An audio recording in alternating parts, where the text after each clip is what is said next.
Good morning, Pastor Steve here. Proverbs 17:22. I love this verse.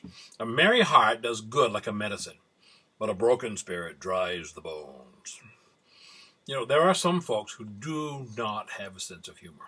I chuckle about the time I was speaking at a friend's church, and maybe I used too much humor. But he apologized beforehand. He said, look, there's one woman here that if you use humor, she'll probably get up and leave. She did. Now, there's a time and place for humor, and I confess it's everywhere, every when for me. Well, I do know where to draw the line. But there are some people who are just humor impaired, laughter impaired. Now, I don't advocate pasting on a mile-wide grin when things are bad and walking around as if you don't have a care in the world. That's just dishonest. What I am saying is if your heart is happy, then tell your face about it. If it's not, then tell God about it. Say, Lord, I need a heart that pleases you. The joy of the Lord is our strength, remember. Pastor King Duncan, he says he's humor impaired, but I don't think he is. He tells a story. He said, I served a little church in South Knoxville when I graduated from seminary.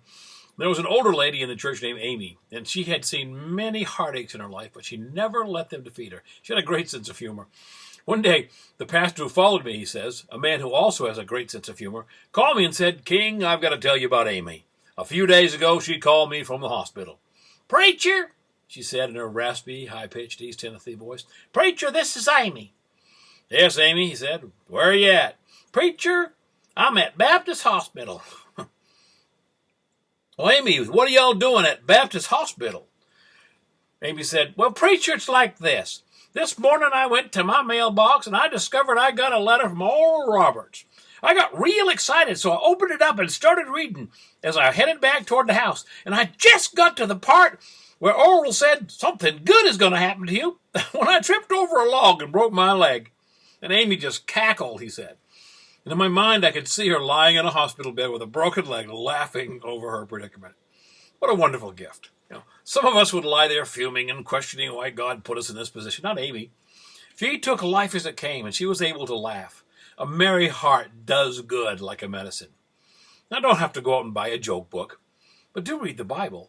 And remember that God didn't baptize anybody in pickle juice.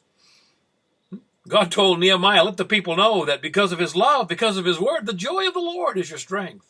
You ponder that, Pastor Steve. And don't forget to tune in tonight at 6:30 p.m. for Talk the Talk radio show. If you can't listen live, you can go to Talk the Talk Facebook page for past shows, or visit the Talk the Talk website and subscribe on iTunes or RSS feed. Our past shows are also archived there. That's www.blogtalkradio.com/Talk the Talk radio show. And we'll see you there.